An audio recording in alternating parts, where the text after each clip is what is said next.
Hello, my name is Emily Amin. I am a student and enrollment advisor here at National American University, and we are going to go over overcoming objections. Um, every company has objections that they need to overcome, whether it's an accounting firm or a marketing firm that needs to adapt to the changes of technology, or really many sales positions. There's a ton of objections that they need to overcome with their consumer. But even universities have objections and obstacles that we need to face, especially because we're dealing with students, and it's not always an easy thing. So there's a bunch of objections that we really need to understand, be prepared, be well trained to overcome these objections.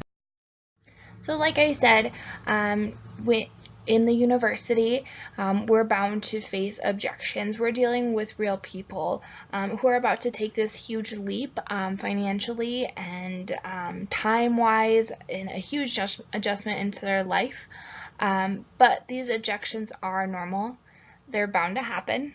Like I said, we're dealing with people. They're going to have concerns, fears, hesitations. It's just human nature. They can sometimes be a defense mechanism. It's scary a lot of times for these students, so to come up with an objection or a reason why they shouldn't start or why they shouldn't continue, maybe there's something deeper, and that's our job to see, really what the root of it is. It's very common. Everyone has these fears. Even if you're buying something so small, if you want to look at brand or versus price, it's not always a no. So just because a student comes to us with this objection, it doesn't mean that, oh, okay, let's just drop your classes, you're right. And that's what we're here for, is to be that support. And it's a learning experience from both sides, for the student as the advisor. It's not something just to give up over. It's just an objection, and it's a challenge. It's not easy, and that's why it's so important for us to train and to understand really how to overcome these. We are going to face these in the enrollment process. So from the moment we meet the student and get to know them to beginning classes to the middle of their program, we're going to face these objections from our students, and it's our job as advisors to help them overcome these and continue towards their goal. So to really overcome these large objections, we need to understand our students. We don't deal with traditional, straight out of high school, 18-year-old students. Our students are non-traditional or adult learners. So the commonalities in these non-traditional students is typically our students are over 25 years of age. So they have one or more dependents.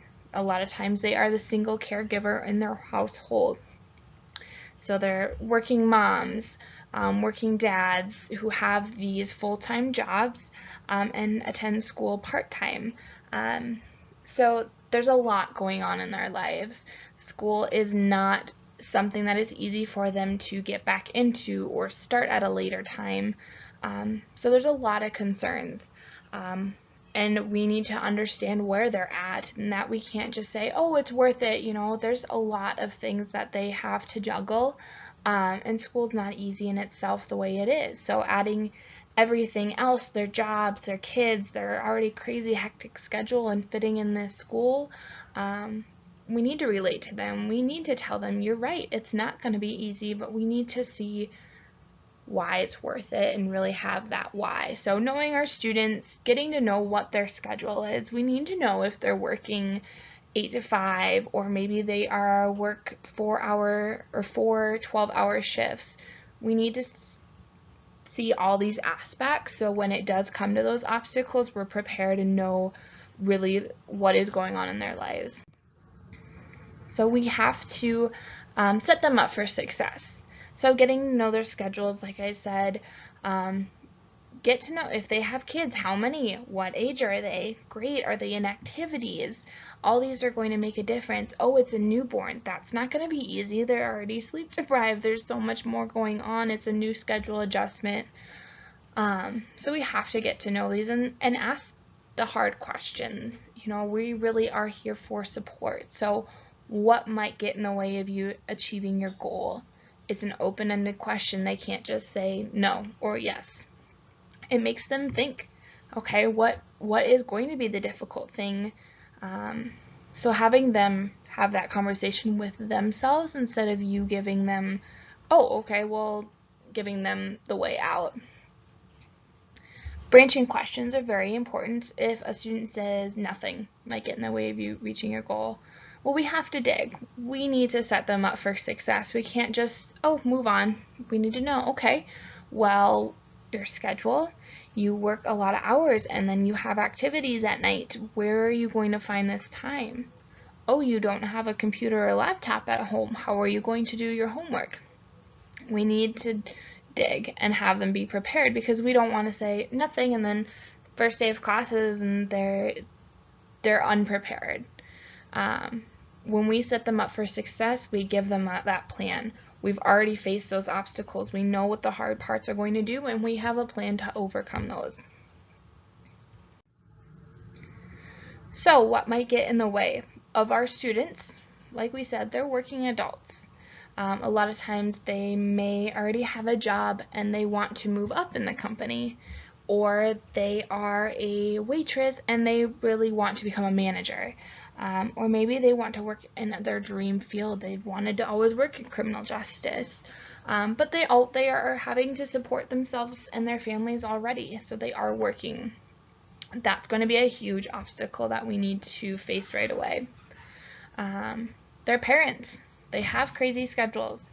They can't just sit down and do homework. They have to be able to multitask, or maybe they need to go somewhere or find help or ask a support system.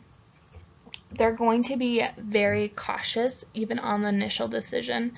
They're more logical on why they need this and why they might not be able to.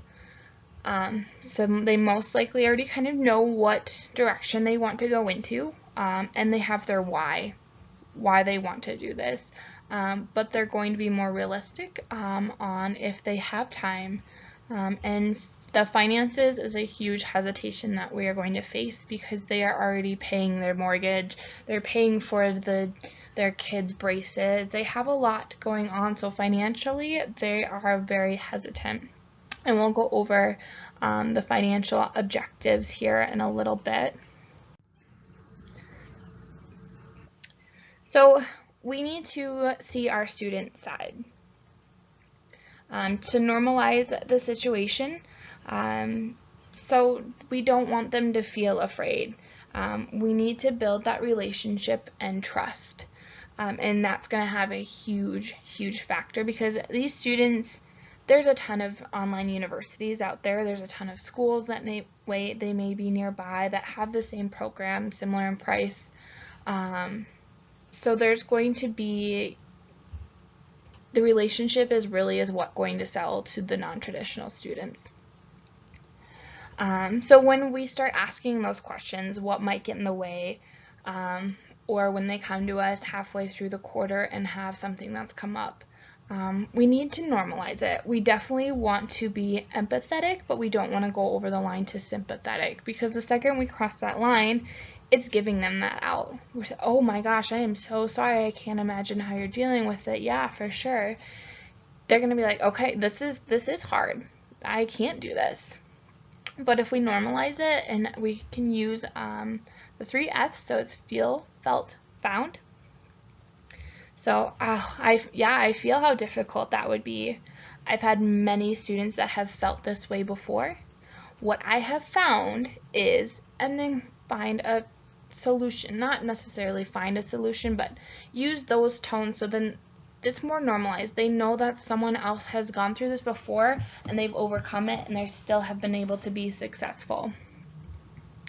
To be authentic. So we need to be real. You know, it's easy to just say, oh, yeah, that sucks, I can't imagine, but how are you going to get your homework done? You know, these are real people.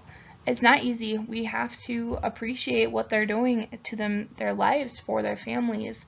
And that's where we're the success coaches. We're not just advisors. We really are their cheerleaders. We have to be the ones that have their back. And they're going to tell if we don't care or we're not passionate about them and their goals. They'll feel it. This is a huge decision, and they're going to read right through us. So it's important to listen. We deal with a lot of students that have a lot of objections because they're more non-traditional.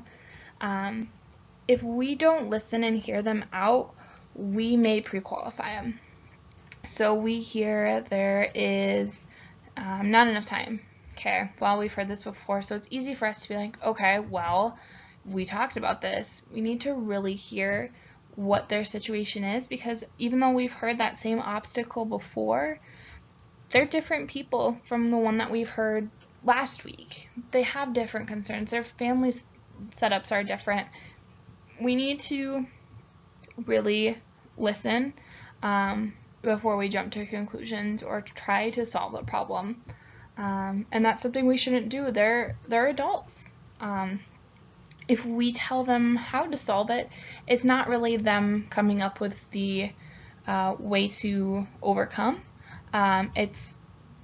They're less likely to follow through when we just tell them, oh, okay, well, how about then you just do your homework at 9 p.m. on Tuesday, Thursdays. They need to create something that works for them. So that's where we have another open question. What can you do to overcome this obstacle? And really let them think. It is an open-ended question, and don't let them just say, nothing. If we always need to relate it back to the why, and that's why the connection is so important. Why is this important? You want to do this so you can give your children a better life. You want to get that promotion. It's not easy, but we look at where we're reaching. So always go back to that goal and build that connection and understand why they want to do this. So again, the steps to overcome: listen to what their concerns are, their objection, really get to understand where they're coming from, and clarify. When they have told you this, repeat it back to them. It's going to show that you're listening, and it'll also give room if you say something and they're like, oh, no, that's not what I meant. You guys can be on the same page by repeating it back. Acknowledge how they feel. Don't dismiss it or belittle it, no matter how little it may seem to you, that this is important to them. It's what might stop them from continuing on with school. Acknowledge the difficulty, but then overcome. Find the ways to build past the objection. So there are pillars of trust that are commonly used because the relationship building, like I keep emphasizing, is important. So with our students, to build that trust, there are the pillars. So there's clarity, compassion, character, competency, commitment, and connections. So clarity, people trust the clear and mistrust the ambiguous. We are the experts. They are coming to us for help, and we need to clearly acknowledge and clearly help them find the way, and let them know that we're here to help. And that leads into the compassion.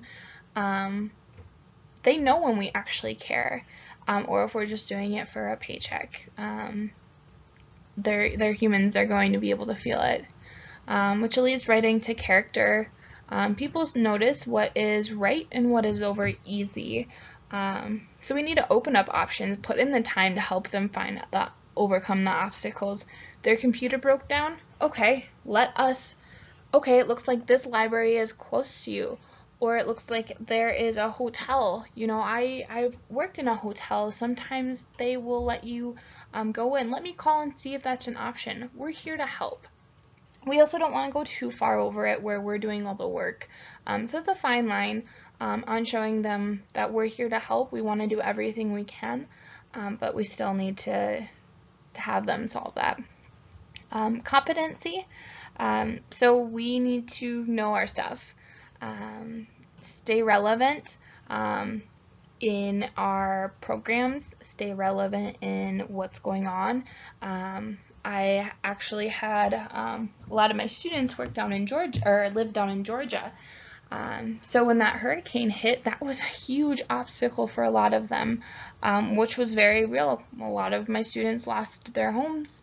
A lot of them were out of power, and that's something that we couldn't really change, you know. The school, of course, helped in, but I had to watch that storm and really see what was going on, because if I wasn't aware of what's going on in my students' lives, and all of a sudden I have a handful of students that aren't answering my phone calls or my emails, so really just make sure that you are on top of everything that could be happening. Commitment. We're here to help them. We are life changers, and they're going to feel that.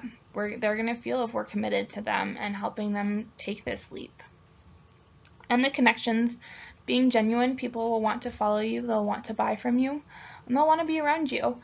And this can also lead to having those referrals.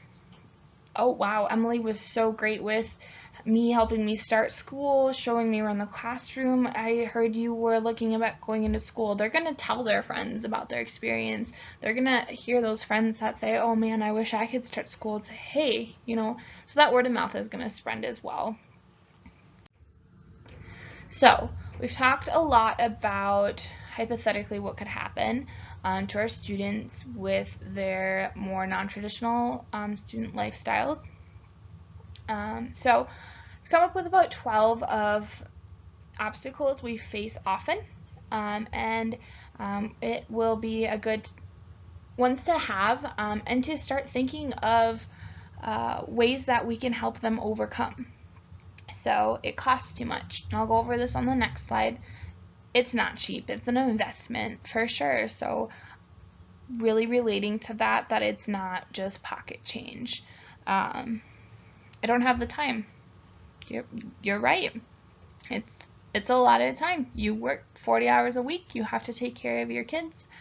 But if it really means to them, okay, so what's your schedule like? All right, you work 8 to 5. Okay, what times do you get home? Cook dinner. You know, there's gonna be oh, you're on a volleyball league. It's sacrifices. Maybe we have to cut out that time, and that's gonna have to be your new homework time.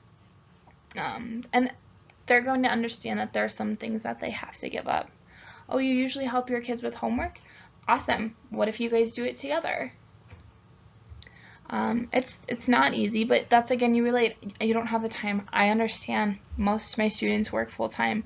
A lot of them have kids. Normalize the situation.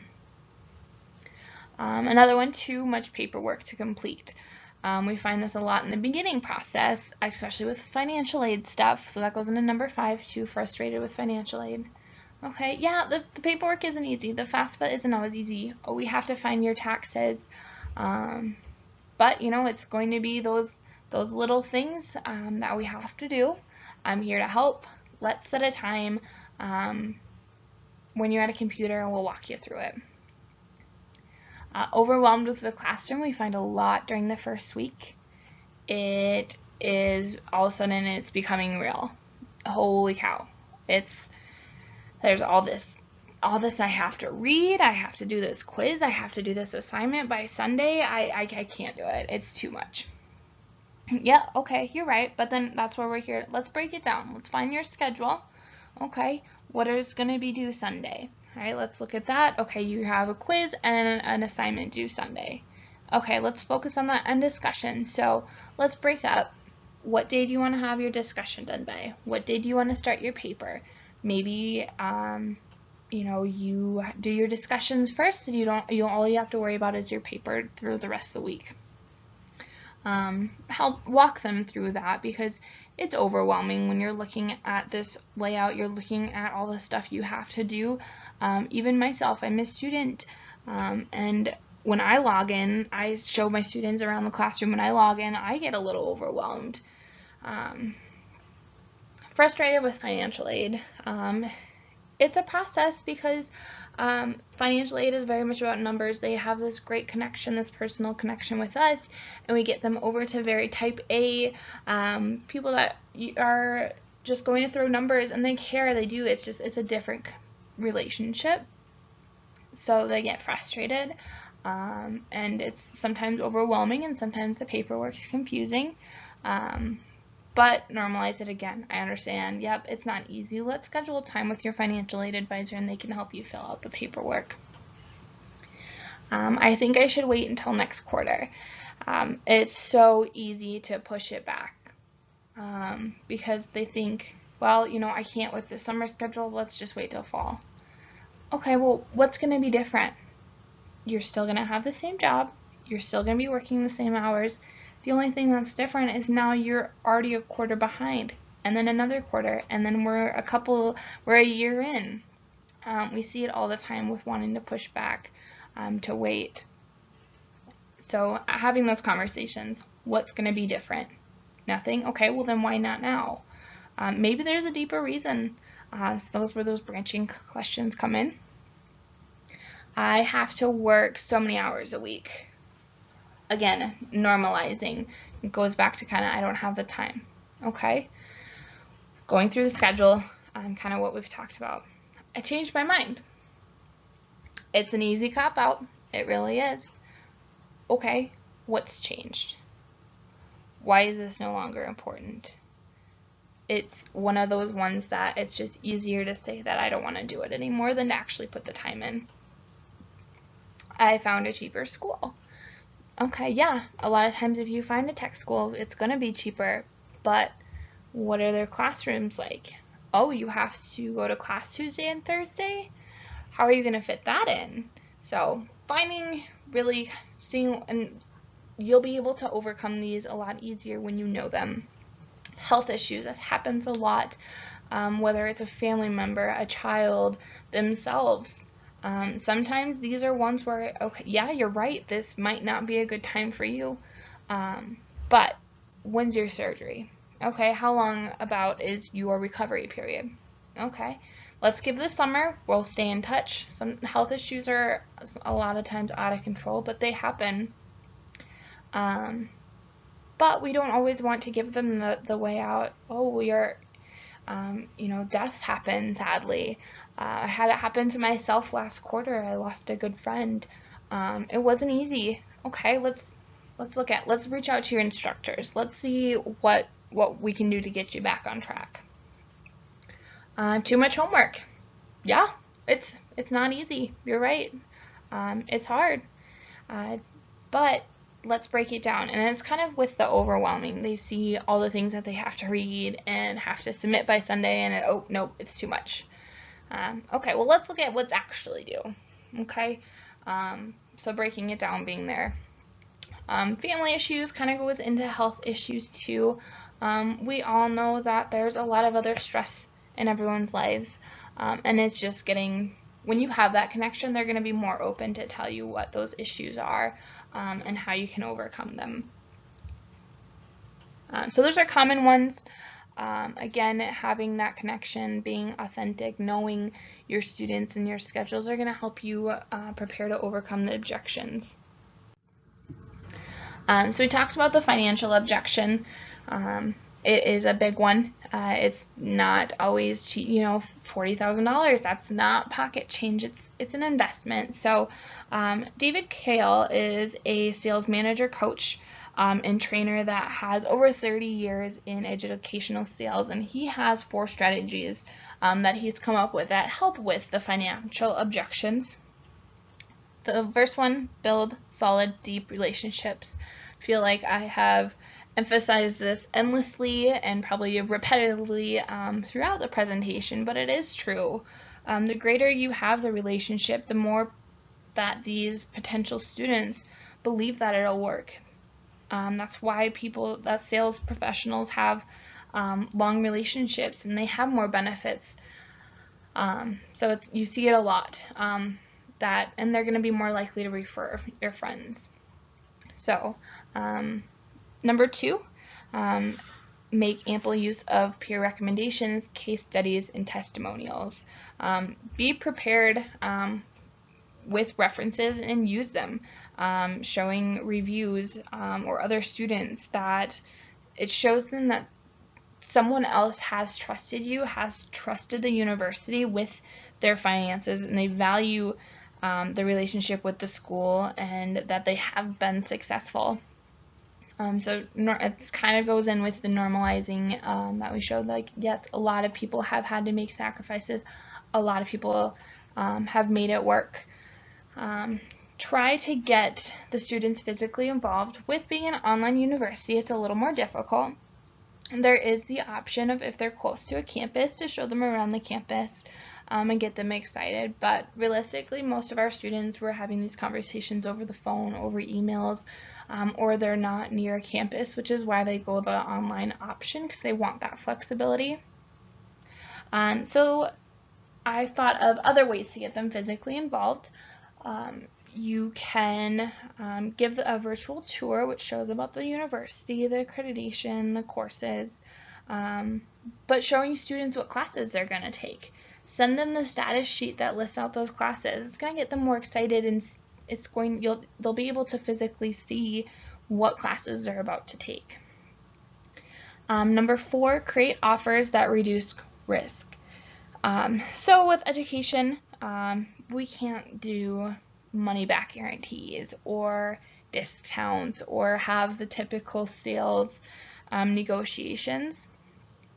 But by taking students through O-Net or looking at careers that are out there to help them see what potentially they could be making with that degree.